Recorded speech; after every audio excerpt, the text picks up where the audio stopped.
Alright, so I have a nice large cake board.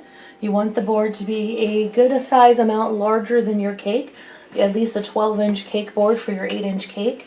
And that leaves room for your unicorn mane to come down and any writing you have in the front.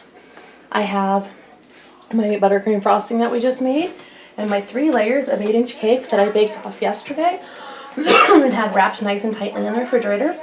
Since this is 3 separate layers, it does not really matter that because I cooked them all at different times. So they're a little bit different sized, but that doesn't matter at all because it's all going in the same cake. As you can see, they are slightly domed on top. What I'm going to do is I'm That always happens. oh yes, and these ones actually didn't dome as much as I'm used to. So those are just the cake scraps that everybody gets to eat. I'm going to go where I can see the flat part here, where it just started to dome. And I'm going to use my serrated knife and come straight across and just cut it completely straight. And just lift off that dome top. Look at that nice yellow lemon cake. Alright, so I'm going to put a little glue on my cake board so my cake sticks nicely. And since they are slightly different sizes, just a little bit, I'm going to go ahead and put the largest one on the bottom because it's going to be the heaviest. Now this did stick to my wax paper just ever so slightly, so I'm going to lift my wax paper up off the tray and just slowly peel it back. This comes off nicely. So I'm going to layer this and see how I'm offsetting it and putting it more towards the back of my cake board. That way I can leave room in the front if I'm going to have writing on my cake. Alright, I'm going to push that down and I'm going to put some frosting in between my layers. You don't need very much in between. You don't want very much in between because you don't want it squishing out by the weight of your cake. So as you can see, I'm pretending like I have my cake spinner, even though I don't at the moment. I'm spinning my board as I go. You always want to start your frosting in the middle and just push outwardly. Don't lift your spatula straight up. That's when you're going to get a lot of crumbs and you're going to get the cake peeling up. So I'm just going to bring that all the way out to the outer surface. I'll need a little bit more. Or out to the outer edge. And just get a nice layer in there. Alright, so then I'm going to do my second layer. And I'm doing the same thing with this one. And I'm going to cut my dome top off. Whenever you're baking, especially with cake mixes and you're baking at home, this always happens. So you just gotta I just get used to it, and the kids like to eat the cake scraps. Alright, so I'm going to peel my wax paper up slightly to loosen that one up. And this one, I am actually putting cut side down. The top one is the only one we put cut side up, and then we put them cut side down. You want to make sure it's even all the way around, the way you have it set on there. If not, you're going to end up seeing cake through it when you frost it later. Alright, so we have this one, and we're going to put frosting on this next layer. You really do need a 3-layer cake for the unicorn cake.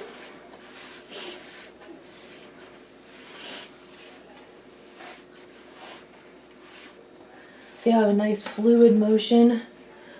And that way I'm not pulling up any cake.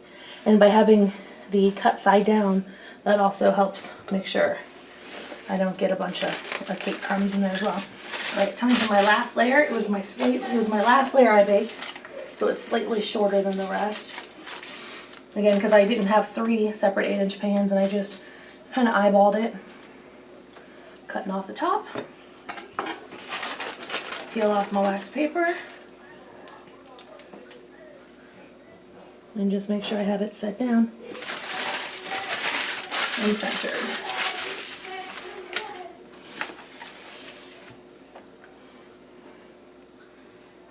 Now a lot of times when I'm working in the bakery, I don't actually do crumb coats, but for the unicorn cakes I definitely like to do that. Especially on a teaching video, so we can get your crumbs all stuck in the first layer.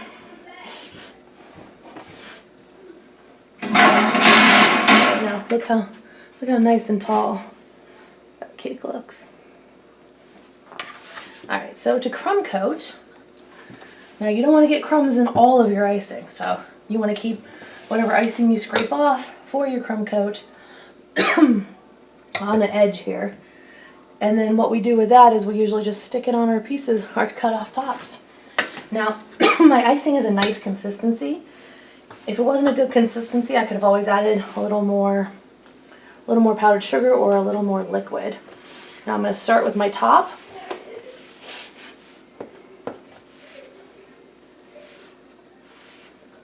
I'm working my way to the edges, and I want to come slightly over the edge of the cake in a nice thin layer.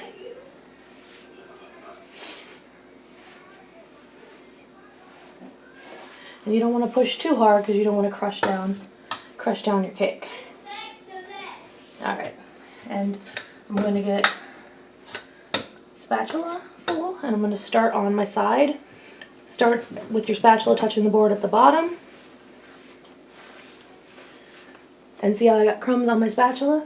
I'm going to wipe that on my edge right here, and I'm going to scoop up a little bit more with it and pick it back up and bring it back up, because that's my icing that I'm crumb coating with. And as I go around, I like to pull that in and use that frosting as well that's kind of overlapping.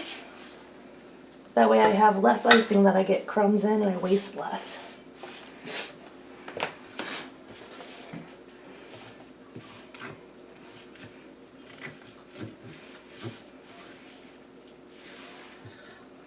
And I always try to keep my crummy icing right on the edge of the bowl.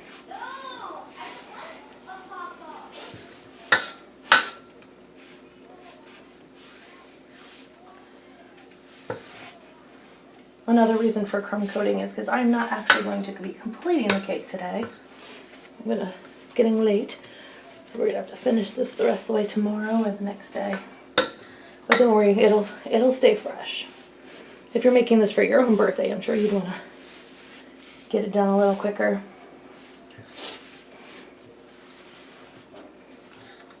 I want to make sure I'm coming all the way to the bottom. And this is going to set as my base for my next layer of icing to help me be able to make it nice and smooth.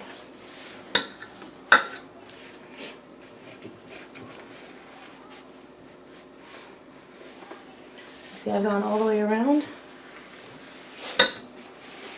I'm going to use my spatula and just lift up the extra icing that's laying on the board and go around once more back. Make sure everything is nice and smoothed out. And then I'm going to take my spatula on the edge of the cake. I can see just where it's coming to and pull it inward just to remove the excess icing off the top.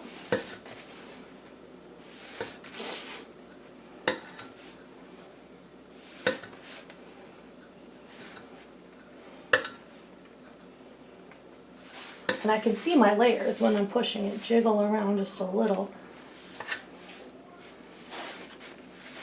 So that is another thing after you crumb coat with such a nice tall cake and you know you have icing between your layers. Oops. That I'm going to be putting it in the refrigerator so my icing firms up. Look at that, I keep getting a little hole there.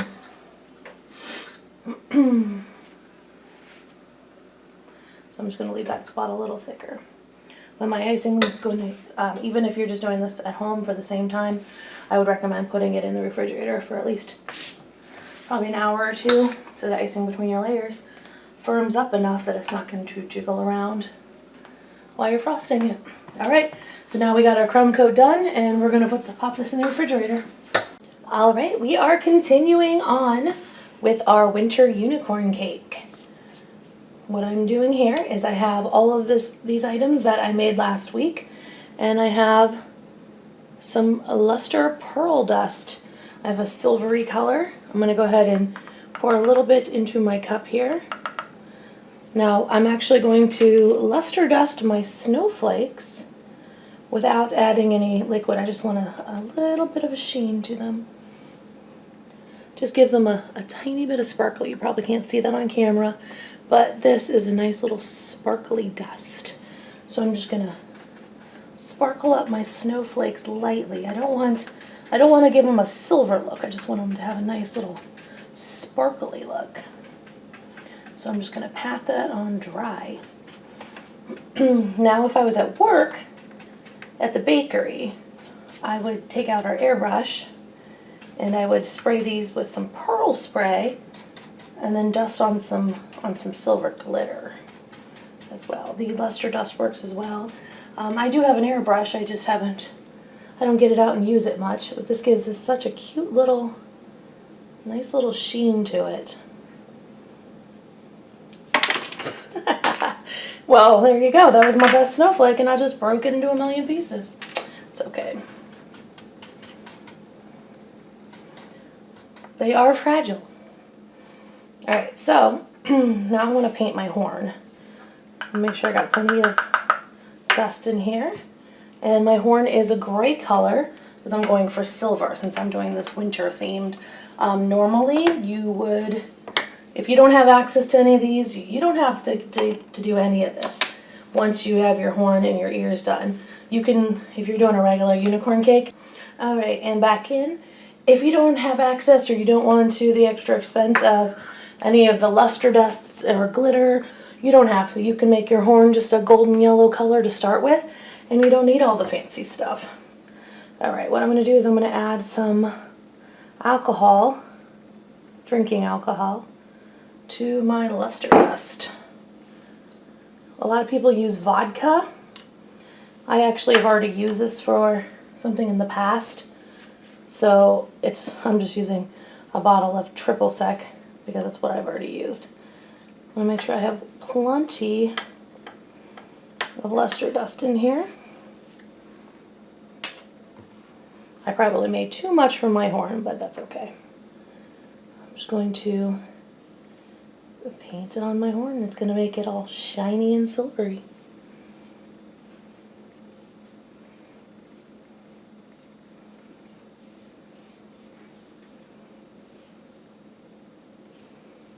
Just using a big pastry brush because it goes a lot faster than using a small brush, and I don't have any details on this.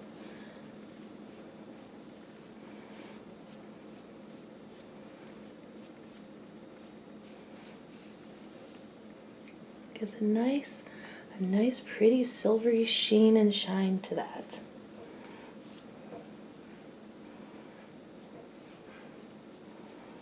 And I'm going to set this aside again and let this dry while I ice my cake. This will be the last thing that goes on. You know, I'm going to hit a couple of my snowflakes with this one too.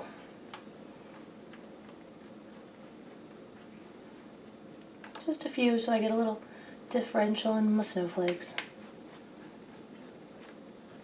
And not just the little shimmer. Alright, setting this aside, and I'll be icing the unicorn cake. Alright, we have our crumb-coated base cake. As you can tell, my buttercream is nice and firm. I can touch it. And I have my regular frosting. I left my crumb-coated cake sit in the fridge all night, so I made sure I pulled my frosting out ahead of time to make sure it came to room temperature. And then I mixed it very thoroughly to make sure there was no bubbles or lumps. And we're going to frost our unicorn cake. So I'm going to start again with the top, just like I did the crumb coat. And in the middle. Now you always put excess on it first, because then you can take the extra off, because it'll keep you on track, keep you from getting too much crumbs or anything in it. You push from the middle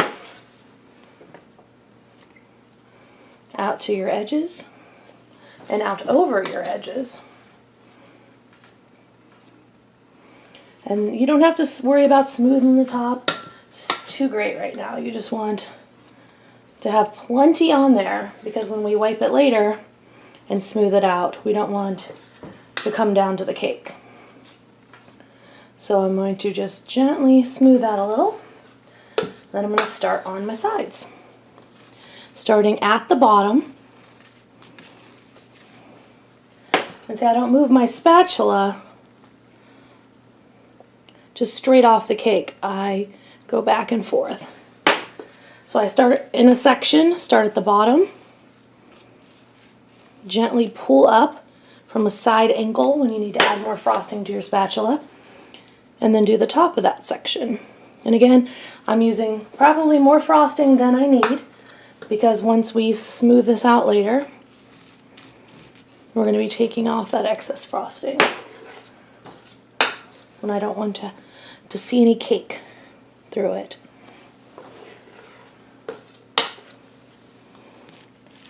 I just go section by section. And this is a tall cake, so I have to do the bottom first. And then I come back and I do the top of that section. You want to make sure you don't get any little holes or air bubbles. And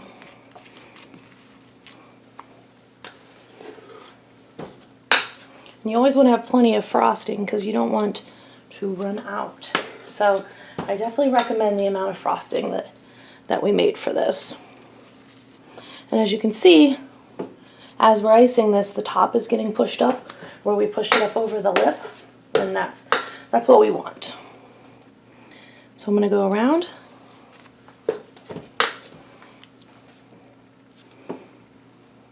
And make sure everything is covered in a fairly even layer.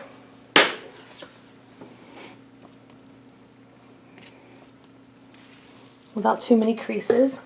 I'm not trying to remove any excess icing at the moment because we're going to go back through with our spatula here, or our scraper here, in a few moments to do that. And I am by far, this is definitely not going to be the most perfect ice cake ever. They have different tools for that, but if you're doing everything pretty much by hand, this is a good method. I want that to kind of lip up over the edge there. Alright, so I have this part done. What I have here is I have a bowl of very hot water. I actually threw it in the microwave because my water's not getting hot enough. And I have a scraper that is in my hot water. Now, you always wipe off the excess water because you don't want the icing to get too wet. And your scraper is warm. Try to get where you can see me here. I started back here. And as you can see, I come around with my scraper. And we're just going to do once to start with. And pull off the excess icing. Now I'm going to set that back in my water. And you can probably see right around here where my icing was not completely even. I'm just going to go back with my spatula and add a little more icing to those layers, or to that section, as I spill my water everywhere. Alright, I'm going to wipe off my scraper, the excess water from my scraper again. I'll go back through this time, and with a harder, firmer touch, I'm going to continue to go around.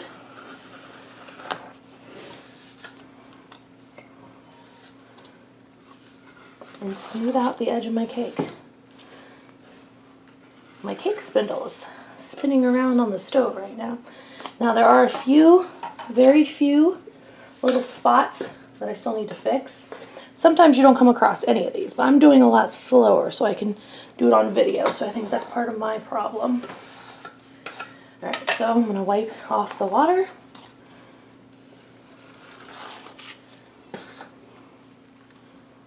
And after every little section that you smooth out, you're going to wipe this on the edge of your bowl because you don't want that pressing back against your cake.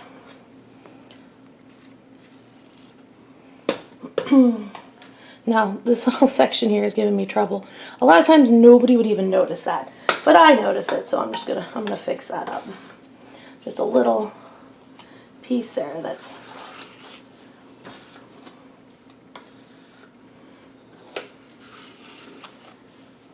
Alright, look how nice that looks. I'm going to go with my spatula around the base of my cake and just wipe the excess just up to the edge of the cake of frosting off, that when you scraped and smooth out your sides, that got pushed aside. Alright, now for the top. I have my scraper back in my water here. I'm going to wipe this off. And what you're going to do is you're going to start, you can see where the top of the cake is and where that got pushed over the lip. You're going to start and pull in just where the edge of the cake is, and you want to go up over the lip. I usually can go around completely, and then I put it back in the hot water just for a final touch.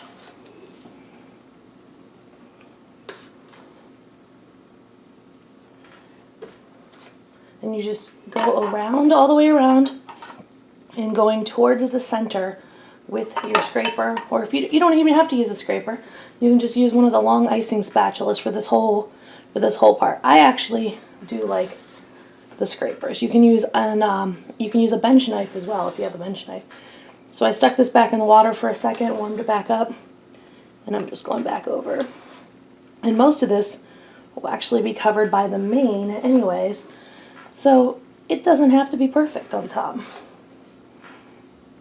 But when you're doing anything, keep in mind if you get an extra air bubble or a dent in your cake, this space where we left extra space on the board, this is the front of our cake. This is where we're going to be writing. This is the back of our cake. If for some reason something's not perfect back here, it doesn't matter, because no one is going to examine the back of your cake. And sometimes the more you try to fix something, the worse it ends up getting. So this is our buttercream iced based unicorn cake. I'm going to pop this back in the fridge for a few minutes, and we're going to make up our icing colors.